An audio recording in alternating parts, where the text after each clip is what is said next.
Alam mo, yung itatayo natin yung karinderya, tsaka ko na pinasok lahat ng perang natitira natin eh. Ay, Suki, sige. Pili na kayo. Oo, Aling Brenda. Kahapon pa to. Nagtago na Aling Melinda. Lahat ng suki natin, inagano ng walang yung Melinda. Ang dami mo namang tinda, Melinda. Yung bang kapal ng mukha, tinitinda mo rin? Lumayas ka! Lumayas ka sa karinderya ko! Baka naman sana kayo! Bagsakan sana ng aeroplano itong kainan nyo!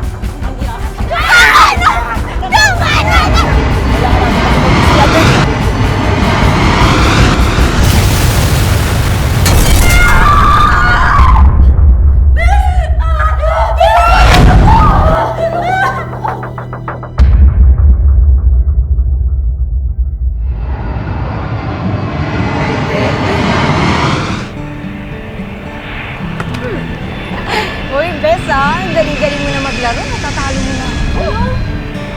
Sabi ko, ang galing mo na maglaro. Bes, syempre naman, ang galing mo magturo sa akin eh. Ay, talaga ba? Sige. Oh, uy! Ano naman? Uy! Ano mo na, Bes? Uy, Rodelita, Bes! Bes! Melinda! Melinda! Lumabas ka dyan! Ano na naman tong tax mo hindi kayo makakabayad? Apa 2 buwan na kayo hindi nakakabayad na renta? Hindi ang punan tong paupahan ko! Ganda, pasensya ka na. Hiyang-hiya na talaga ako sa'yo. Ay, dapat lang!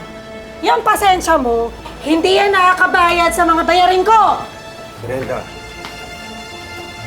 makakabayad naman kami ng utang eh. Totoo nga niyan. Ginagawa namin ang paraan para mabayaran ka. Nagkataon lang na wala akong trabaho ngayon. Kung hindi kayo makakabayad ngayon, eh lumayas na rin kayo ngayon! Hindi, Brenda. Pangako ko sa'yo, sa susunod na buwan, babayaran namin lahat ng renta. Ay, hindi wala na susunod na buwan! Ano? Lumayas ka! Lumayas ka rin na! Brenda, huwag naman! Huwag! Tawan mo ako! Huwag naman, Brenda! Sandali! Tumabi ka! Tumabi ka! Tumabi ka! Rodelita, Bes!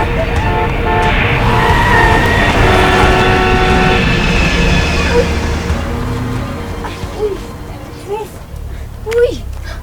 Bes! Okay ka lang ba? Oo, Bes, okay lang ako. Pasensya ka na. Hindi ko kasi narinig yung sasakyan dahil sa aeroplano. Alam mo, yung mga aeroplano talaga yun ang papatay sa atin. Bes, maraming salamat. Pero ikaw naman, sige nga, paano ko ikaw naman yung napahamak? Aba? Siyempre, hayaan ko ba namang may mangyari sa'yo? Siyempre, hindi. Best friends? Forever and ever! Irene, Rodeline, yung mga magulang nyo nag-aaway. Magsilayas kayo rito! Layas! Layas! Mama! Sumasabi ka na! Di ba ikaw ba may kanya magalit? Kapal ng mukha mo! Tandaan mo kayo may utang, hindi ako! Ma, pag-usapan niyo po na maayos yung problema. Kung tigilan mo kung huwag kang makikialam dito! Sige, lalayas kami. Kung yan ang gusto mo. Ayoko lang makitang pagmumukha ninyo, lalo ka na! Wala kang kwenta! Brenda! Tay! Brenda! Tay! Rita! Hindi na ako nagdono! Rita! Tay! Okay na tulong! Rodolfo! Bumalik ka rito! Rodolfo! Tulong! Tulong! Makakapit tayo!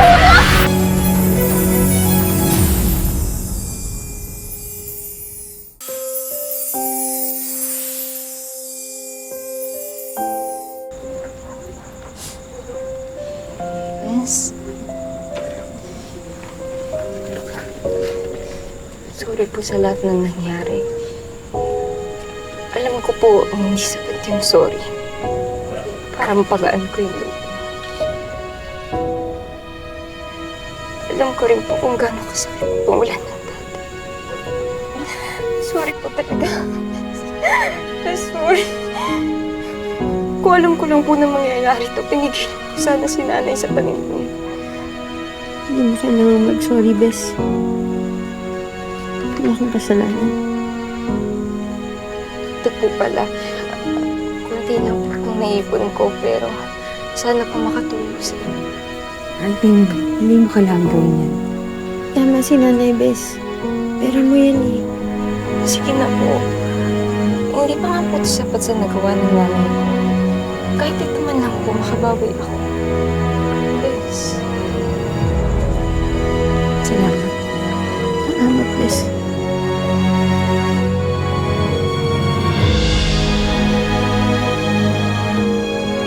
Kahit ano mangyari, magkaibigan pa rin tayo.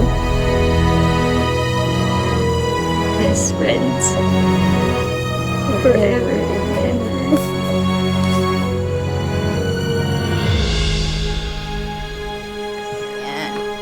Ito, tikman mo muna itong niluto ko kung papasa sa'yo.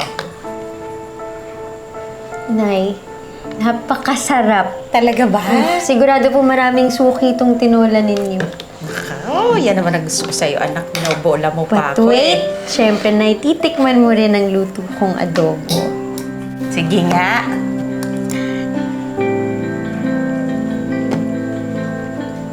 Paano mo ginawa to? Ang sarap! Ang sarap niya. Maanghang-anghang. Ang galing mo magluto, anak. Kanina pa ba ako magmamana, Nay? Yung itatayo natin yung karinderya, sana talaga kumita kasi diyan ko na pinasok lahat ng perang natitira natin eh. Nay, huwag kang mag-alala. Sigurado po ako nagagabayan tayo ni tatay. Nay, pantay na ba, Nay? Pantay na yan. Yan na yung kaya mo, anak. Niloloko mo ko. Okay na yan. Pantay na ba? Pantay na. Ganda ng sulat. Ang ganda Dapat ng sulat. pipicturan kita, Nay, dyan. Order ka pa, ha? Ito po, Nay. Tingnan mo talaga tong Melindang to. Parang nananag sa dinami-dami ng negosyong pwedeng itayo, kainan pa talaga. Eh, masarap naman po kasi talaga magluto si Aling Melinda. Kaya siguro, yun na lang din yung naisip niyang gawing negosyo. Pinagtatanggol mo pa. Eh, sino ba pamilya mo? Sila ba? Sasabi lang po ako ng totoo, Ma. Wala po. Sabihin mo, ginagawa ko ng mga yan. Doon sa nangyari kay Rodolfo. Hindi naman po gagawin yun ni Rodeline, Ma. Yan. Sige, pagtanggol mo. Masasama mo dyan sa Rodin na yan. Eh, nai-influensyahan ka na niya. Ay, Suki, sige. Pili na kayo. Naku, Aling Brenda. Kahapon pa to. Oo nga eh. Paulit-ulit na lang. Doon na lang tayo kala Aling Melinda. Tara. Mas masarap Eh, doon. Suki, hindi. Kaluluto lang nito, Suki.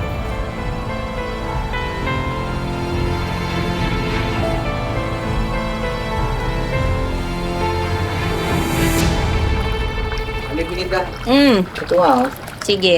Saka isang kanin, ha? Sige po. Isa lang? Isa lang.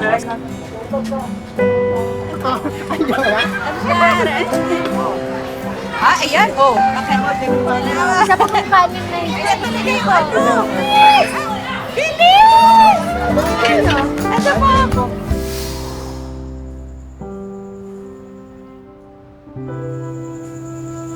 Ma, ano po nangyari? Bakit ang dami niyo pa rin pong tinda? Saka ma, saan yung mga suki natin? Ma! Ayan. Tingnan mo. Lahat ng suki natin, inagano nung walang yung Melinda.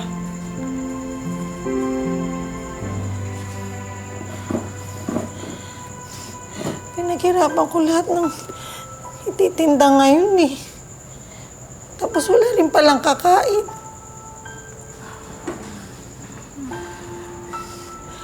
Sinabi ko na sa'yo, nagbabait-baitan lang yung mga yan.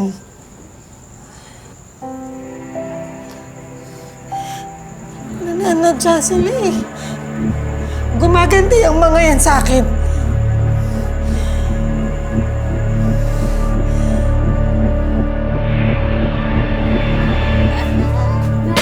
Ayoko na po dyan. Sige, pero sigurado ka?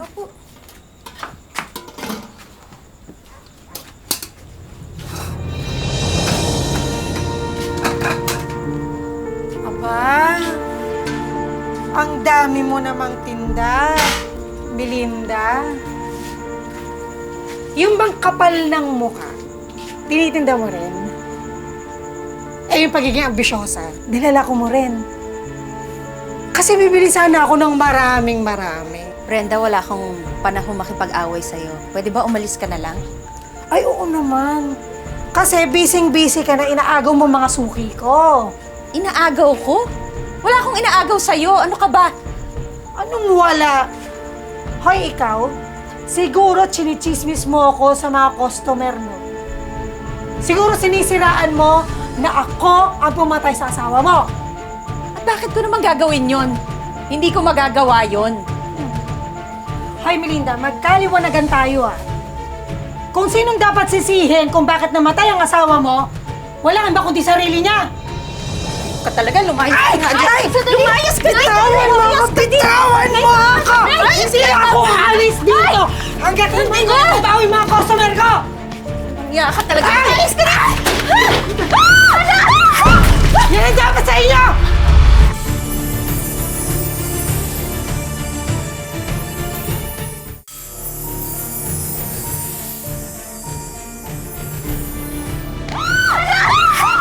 Yan ang dapat sa inyo! Walang iya ka talaga, Brenda! Walang iya kayo? Bis ka talaga. Wala ka talaga. Lumayas ka sa karinderya ko!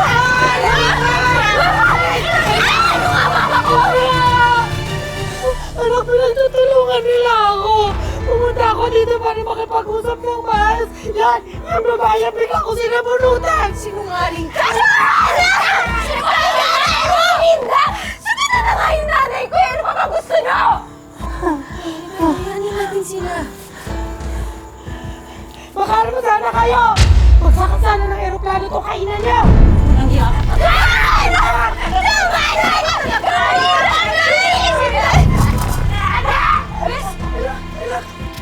Bes, pasensya ka na. Sinasadya, Bes, okay ka lang? Ay, ikaw, huwag ka nga magbait-baitan. Nagpala ka dyan sa nanay mo. Bes, pasensya ka na. Hindi ko sinasadya. Kung galit kayo sa amin, sabihin nyo. Hindi nagbabait-baitan kayo sa harap namin. Hindi ka na.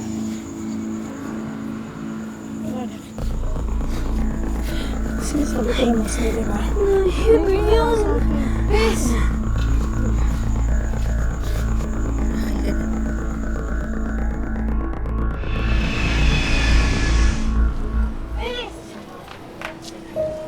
Bes, pansinin mo naman ako. Ilang araw na ako nagme-message sa'yo, hindi ka naman sumasagot. Ano ba sasabihin mo? Nakasalanan ng nanay ko yung away nila ng nanay mo? O sige na nga! Kasalanan na nga ng mama ko! Masaya ka na?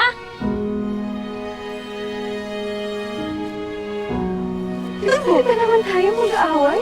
Alam mo, tama yung sabi ng nanay ko tungkol sa... Mga oportunista kayo ng nanay mo eh! Di ba kayo nakontento na hindi kayo nagbabayad ng upa? Tapos pati karinderya namin? Kukoprahin nyo para malugi kami? Bes, alam mo, hindi totoo yan! Noong namatay ang tatay ko, walang-wala kami! At yung karinderya lang ngayon ang alam naming paraan para makakita kami ng pera! Tama na nga, Rodely. Alam mo, simula ngayon, di na tayo mag-best friend. Sisisihan ko na nakilala. Sana mawala ka na sa buhay ko!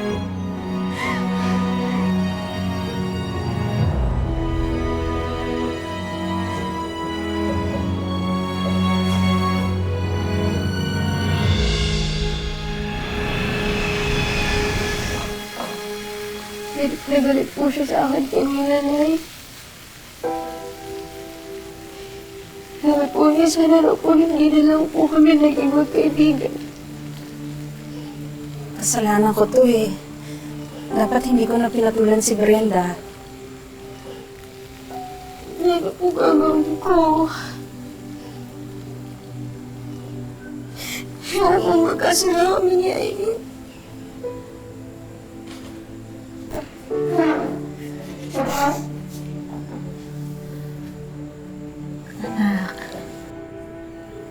bigyan mo lang ng konting panahon si Irene. Kapag humupa niya yung galit nun, sigurado ako magkakaayos din kayo.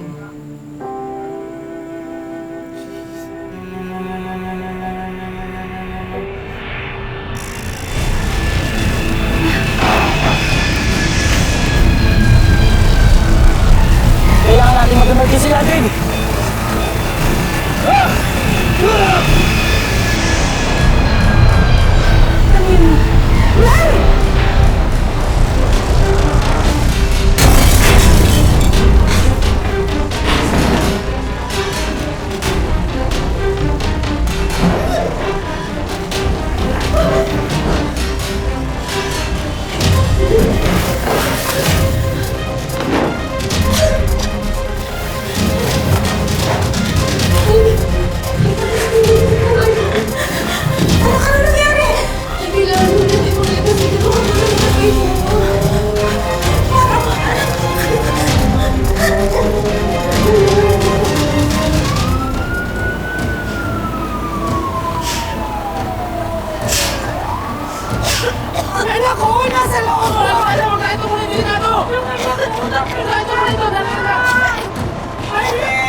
Best friends.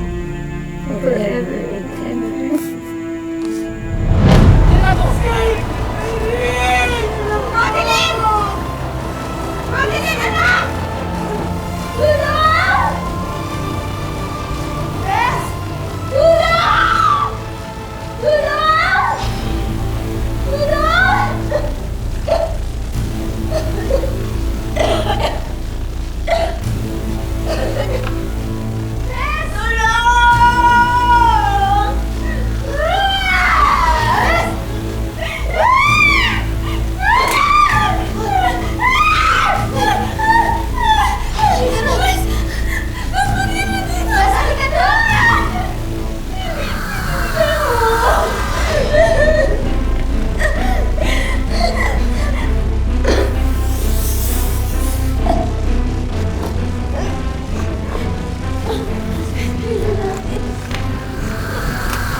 Nay, mahalaga po ay ako. At nailigtas ko po si Irene. Madeline, Melinda, hindi ko alam kung saan mag-uumpisa. Pero kung hindi dahil sa inyo, kung hindi dahil sa'yo, nakulan ang anak ko. Utang ko sa inyong anak ko. Pasensya na kayo sa mga nagawa ko. Sana magpatawad niyo ko. Hindi mangyayari sila kung may dahil sa akin. Sorry. Mas mga kasalanan. Hindi, kasalanan ko. Kasalanan ko. Kahit anong mangyari, walang magbabago sa ating dalawa. Nagpapangako natin sa isa't isa. Best friends. Forever and ever.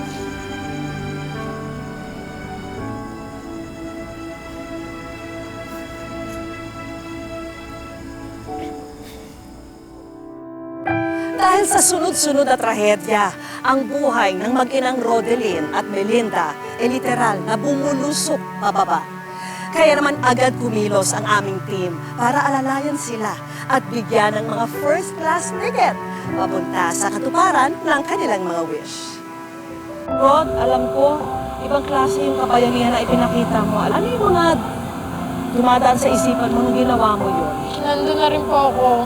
Bakit hindi pa ako tumulong sa kapwa? Kasi lagi pa sinasabi sa amin ni Papa na kung kaya mo naman tumulong, bakit hindi ka tumulong sa kapwa mo? Gusto niya makita ko anong laman nitong box na ito? Opo.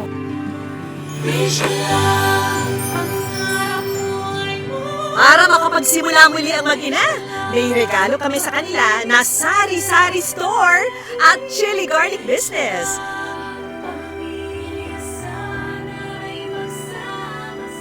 And of course, marami tayong hinandang mga surprise para sa ating bayani. Unahin na natin ang TESDA Scholarship para maituloy na ni Rodeline ang kanyang pag-aaral. Dagdagan na rin natin yan ng prepaid Wi-Fi at computer set.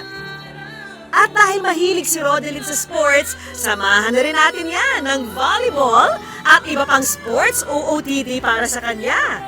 Para matulungang makarecover si Rodeline, mahalaga ang libreng consultation sa isang dermatologist. Sagot na ng Vivray Medical Group. But wait, may part 2 pa ang aming surprise sa mag-ina. Isang bonggang pampalamig business at isang bagong dining set. Oh, maganda. Eh po, order niyo. And finally, hindi pwedeng mawala ang wish ko lang savings. Para sa inyo. Oo. Hindi madaling lampasan ang dago na bumagsak sa mag-inang Melinda at Rodeline. Pero pangako nila sa isa't isa, patuloy silang lalaban at muling paliliparin ang kanilang mga pangarap. Mga kapuso, lagi po natin tatandaan, hanggang hindi tayo napapagod, humiling at maniwala, hindi tayo mapapagod lumaban sa buhay. Ako po si Vicky Morales at ito po ang bagong Wish Ko Lang. Mga kapuso, nagustuhan nyo ba ang episode ngayon? Kayo, ano ang kwentong wish nyo? I-comment nyo na yan sa aming official Facebook page at baka kayo na ang manalo ng food cart business.